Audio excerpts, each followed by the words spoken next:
Welcome back, everybody. The weekend's over and it's time for me to talk about books again. Something I always want to do. Welcome if you're new here. I'm Raf. I've just finished talking about the Wheel of Time, so I'm talking about good things for now. I'm glad to have you here. If you're stuck with me all the way through Wheel of Time and all the other stuff, thanks for keeping the faith. I hope this one will be more interesting to you. And that is The Tangled Lands by Paolo Bacigalupi and Tobias S. Buckell. A collection of 4 novellas, short stories, whatever you want to call it.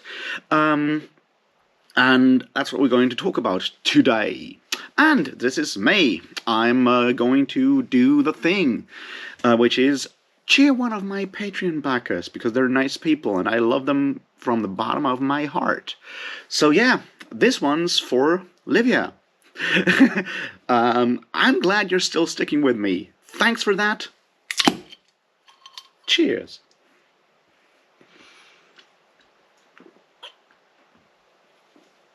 Feels good.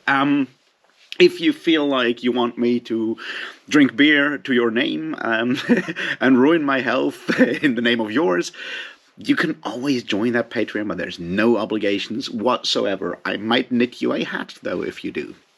So yeah, that's that. Let's talk about the book. So as always, I'll give like a spoiler-free,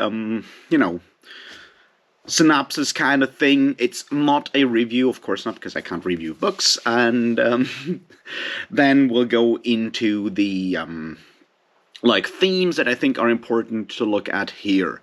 So yeah, as I said, it's a collection of 4 novellas in a fantasy world by authors Paolo Bacigalupi and Tobias S. Buckell. They released like 2 of those all the way back in, I don't know, 2005-ish, I guess? Maybe a bit later. Maybe 2010. I'm confused there. It's old, however. And those were The Alchemist and The Executionist. And those 2 are still in here, so it's a bit of like, for me, who I read the whole thing back in the day, so spending another Audible credit to get like 2 more stories and 2 old ones didn't really work that well, although I think they changed narrators, but I didn't double check. Point is, and there's like 2 more, The Children of Caim and The Blacksmith's Daughter. And all 4 stories are set in the same fantasy world, a pretty unique fantasy world that comes across as something of an allegory and is still wonderful. I mean, those of you who know of especially Paolo Bacigalupi's writing, The Wind-Up Girl and The Water Knife, for example, they give you a fairly good idea of like what kind of themes and topics Mr. Bacigalupi is interested in, and they are certainly themes and topics that I personally am also interested in, globalization, power structures, and, ecological collapse, or whatever you want to call it. And that's something that you can find there in the back. It's a story where magic is readily available in the world, but comes with a heavy price. The price of poisonous bramble thickets growing up everywhere because they're attracted by magic and are slowly covering the land because people tend to use magic. Yeah. We'll talk about all of that in, near future. We have like 4 stories. Each of them deals with like an individual person and their like trials to deal with the world, to come to terms with that like ever-present power of, the bramble thickets and the power structure within the world.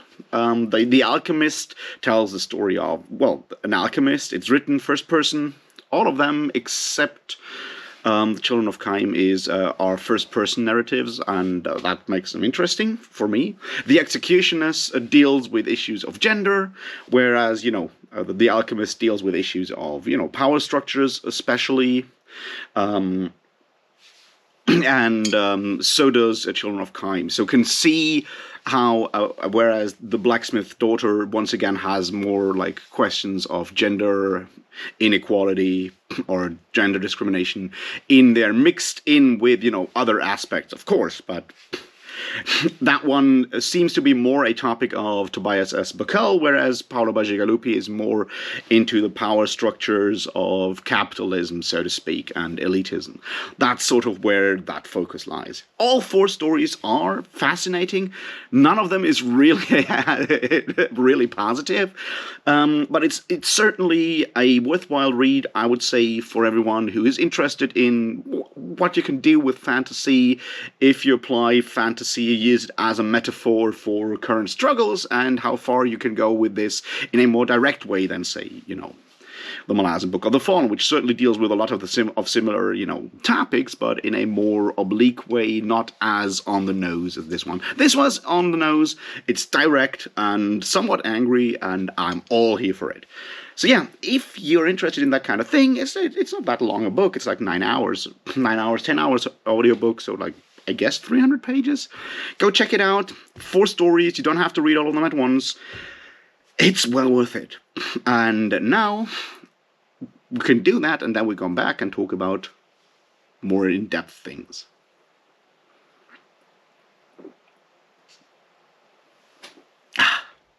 All right, glad you're here. I hope you enjoyed the book, and let's talk about what we see here. And I already kind of mentioned it, right?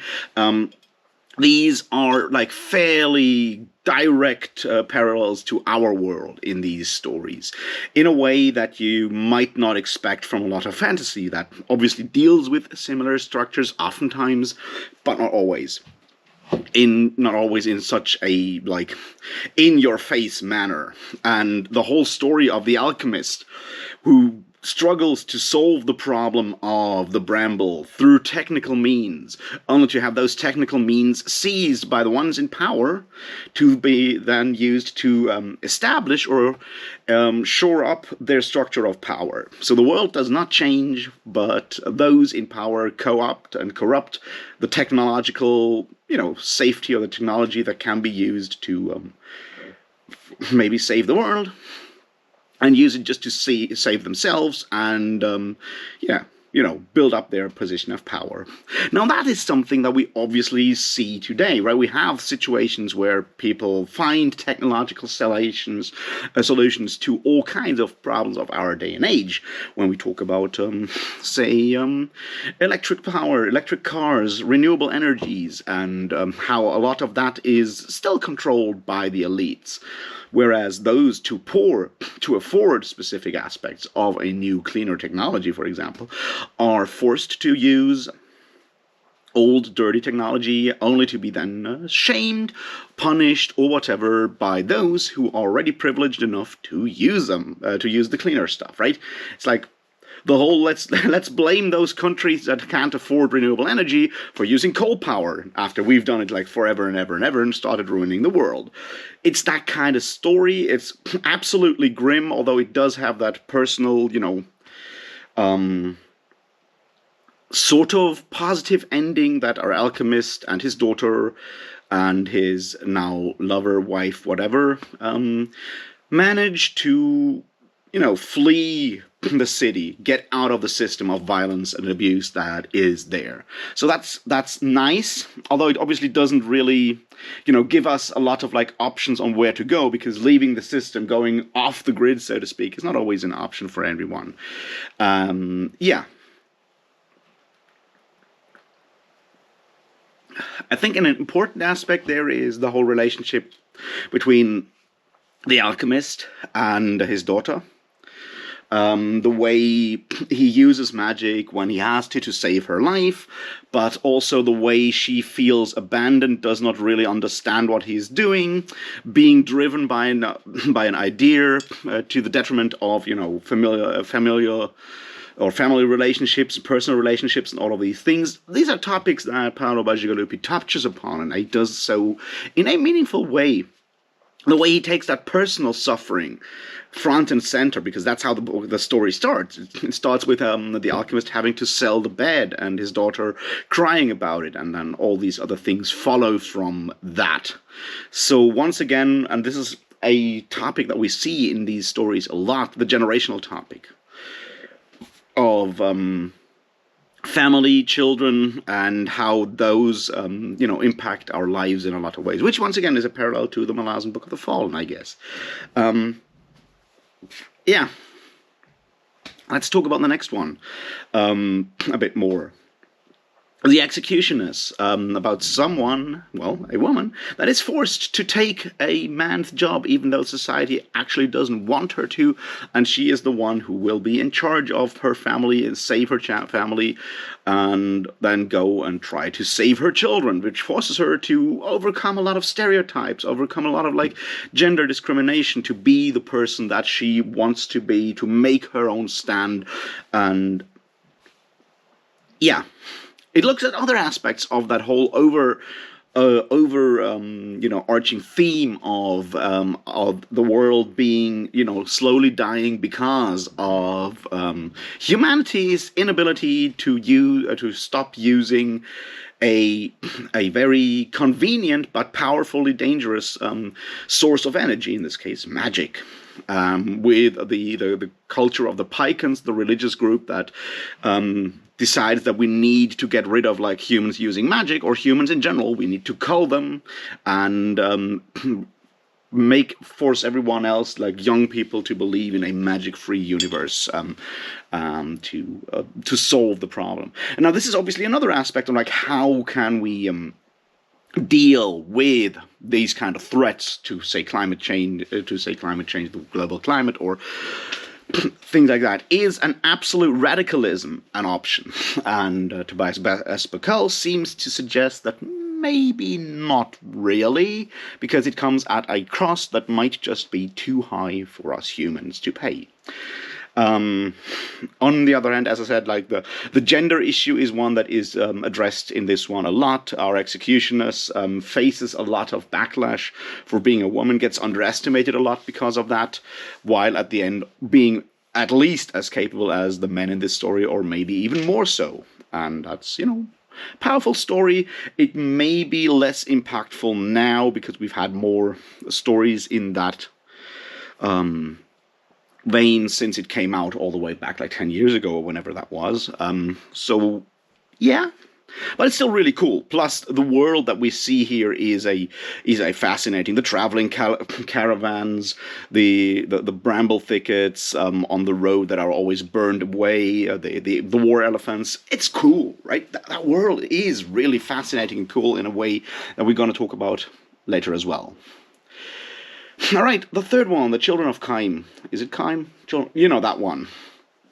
Talks about an underprivileged group, refugees being blamed for the loss of their country or their town because of too much magic, and trying to make their way as refugees in this world in another very deadly way. And it deals with exploitation. It's something that we've seen with Paolo Bacigalupi before, especially in The Wind-Up Girl. The way that those privileged enough, or those in power, will definitely, we tend to blame victims or refugees for what happened to their country. And that's a dangerous thing. Especially with more and more refugees being, having more and more people having to move, to migrate because of climate change that we all for example, had a large part in perpetrating, so to speak, by the idea of blaming the people for leaving their country for either ruining it themselves or not having the strength of character to stay there and fight for their own homeland is a well-known method for us to for people in the West to denigrate, discriminate, and hate against refugees, and it is extremely wrong. We see that portrayed here with the whole idea of Jampara. No, it's not even Jampara, but their town that was apparently covered by brambles because, of course, they are not as disciplined as people in Kime, and they used magic all the way until their town got covered with brambles. And yeah. I think it helps to read these stories, especially from their specific perspective, to go back and question our own positions on issues like that. on who to blame for like global problems, because the bramble is obviously a global problem.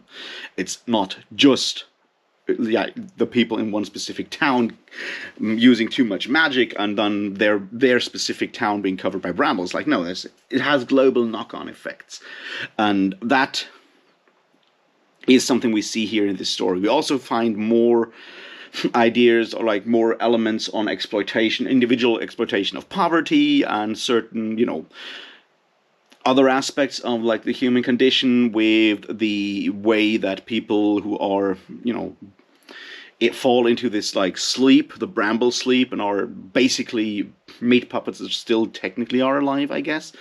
Or not really alive. It's kind of hard to say, but those are like abused in a very graphic sense by graphic scene, so to speak, by people for their sexual pleasure, which is another topic that we've seen with Paolo Bacigalupi with the wind-up girl. The idea that humanity tends to, especially the male half of humanity,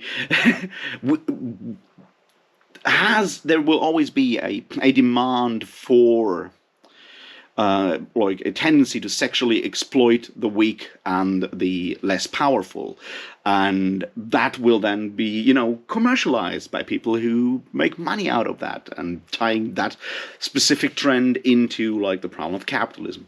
So we see the same here with those scenes and how that happens, both on the commercial level when the main character is looking for his sister in those brothels, so to speak, those places, and on the personal level where the lineman, the overseer, plantation overseer, sort of like a slave master, you could almost call him, because it's at the end of the day it is slavery. It is wage slavery, but it's still slavery, and people are treated like that, which is the thing that we see most in these last two stories. And on like a personal level there, when we find the guy who actually tried to abuse the sister. So yeah, it's dark stuff. It's very dark stuff in these stories, but it paints an unfortunately like very realistic picture of our world, especially once we move towards parts of the world that our privileged West has so often abused, exploited, and terrorized through colonialism and other wonderful things that we all did, sort of, or our parents did, and we still profit from that. So yeah, it's dark stuff, but I think it's important to read those things into it. Let's look at the final one, The Blacksmith's Daughter.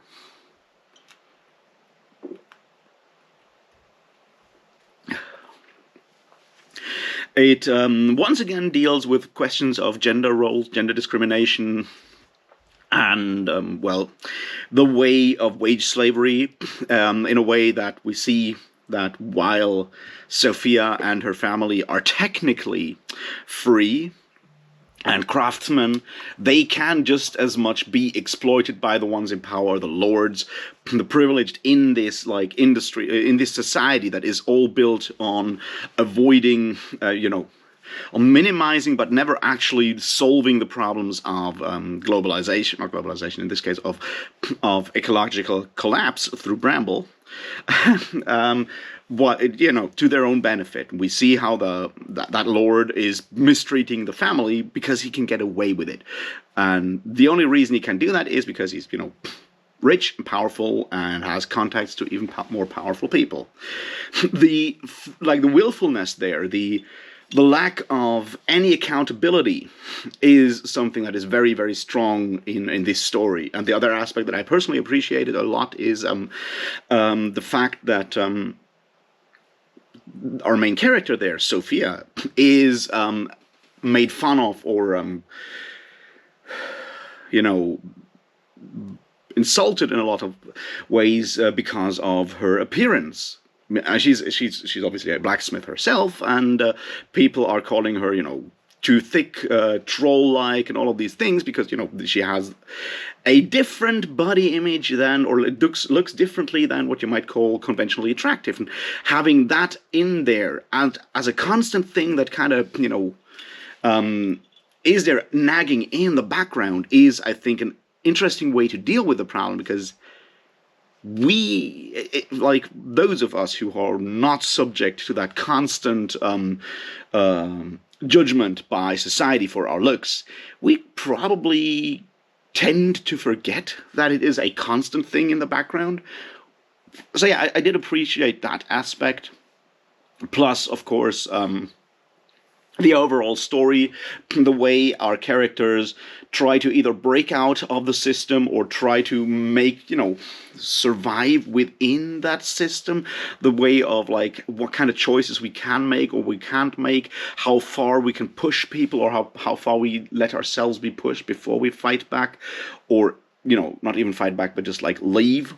Those are important moral questions, and I felt that story in particular dealt with them in a very powerful, emotionally powerful way, and I really appreciated that story. So all four of them, I think, are valuable in that regard, and I can't pick an actual favorite, although I guess it might just be the final one, The Blacksmith's Daughter. I really did like that one. Alright, so let's look at some of the other aspects here before we wrap this up.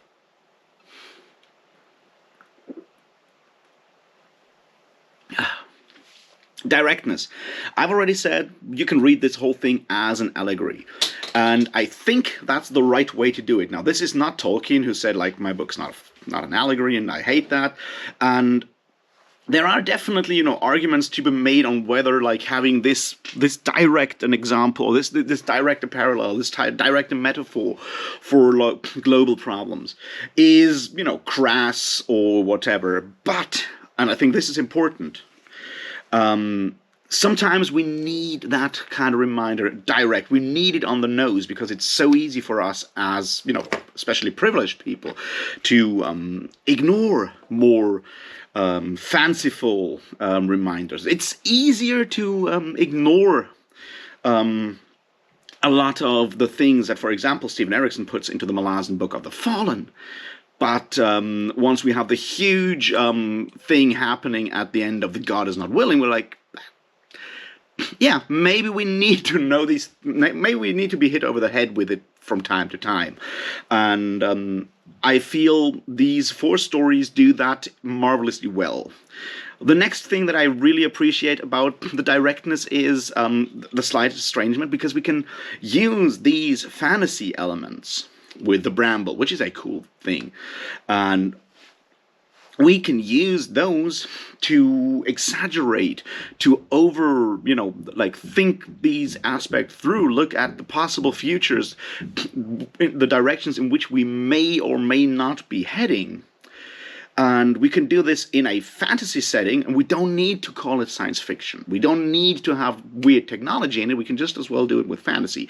And sometimes I guess we need the reminder that that is possible in a positive way, or like with a positive goal, that being to, look at, a possible future we might be going towards. And those four stories, in displaying and portraying all these aspects of human suffering, of bad things that are already basically happening in similar ways in our world, is, I feel, an important thing to do.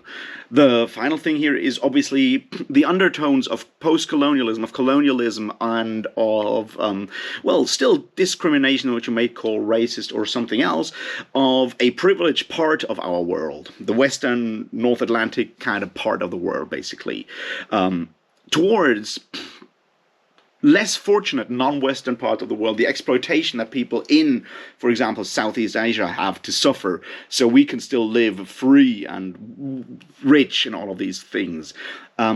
We tend to forget those aspects fairly easily, I guess, and by pulling those into like a fantasy setting, we can talk about them in a way that talking about them in a report, in like a newspaper article or whatever you want to call it, documentation, maybe does no longer really drive it home. The strangeness that fantasy offers allows us sometimes to make these points in a clearer way and reach people that have already like built up defense mechanisms, because we don't want to learn about the suffering in our world. It's hard to learn about the suffering in our world and acknowledge it. And so moving towards that aspect here, I felt is a good thing to do. It's something that we also have seen more of in fantasy over the last decade and a bit, 20 years maybe. Questions of colonialism have obviously entered into the fantasy sphere at this point, because they are like part of the general discourse, and sooner or later even fantasy has to acknowledge that, or aggressively write against it, because you're trying to fight that rearguard action for the death of white privilege that is still out there happening in fantasy these days. So yeah, it's a progressive sort of fantasy here, and I'm all for it. I did appreciate the prose being slightly like shifting from character to character. Like first-person narratives are always a bit more difficult in that regard. I did really appreciate the fact, or the way the magic use of our common people that do it like in secret for all kinds of reasons. Like the alchemist, when he tries to save his daughter. The boy when he tries to save his sister, find his sister. Those come out of despair, but they still have the same cost. And it's people who are on top of, like, the moral question of, do I do this right now? Can this little bit of magic do so much harm? Because I really need to do it right now. I'm not building a castle in the air, although I really love the fact that we have floating castles in this book, in these stories, right? The way it is so difficult for us, it is difficult to justify an abstinence from something dangerous if we see those in power indulging in it willfully and flaunting it. That moral question, that problem that it's so difficult to organize that. The way we blame the small criminals so much and let the big ones go free, basically. That corruption in there, in the system, in our global system, on how we think about things still. I think that was done wonderfully in these stories, and I really appreciated that as well. So yeah,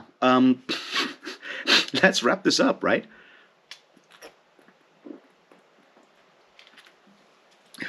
I think the Tangled Lands, apart from it, being one of those corporations that we see far too little of, just showcases what people who come from the more science fiction-y, political side of the genre fiction, if you want to call it genre fiction, what they can do when they enter the fantasy field with, what you might call fresh eyes. It's, in that case, I guess it's similar to what Richard K. Morgan did with the Land Fit for Heroes series, because he also comes from a more political science fiction background.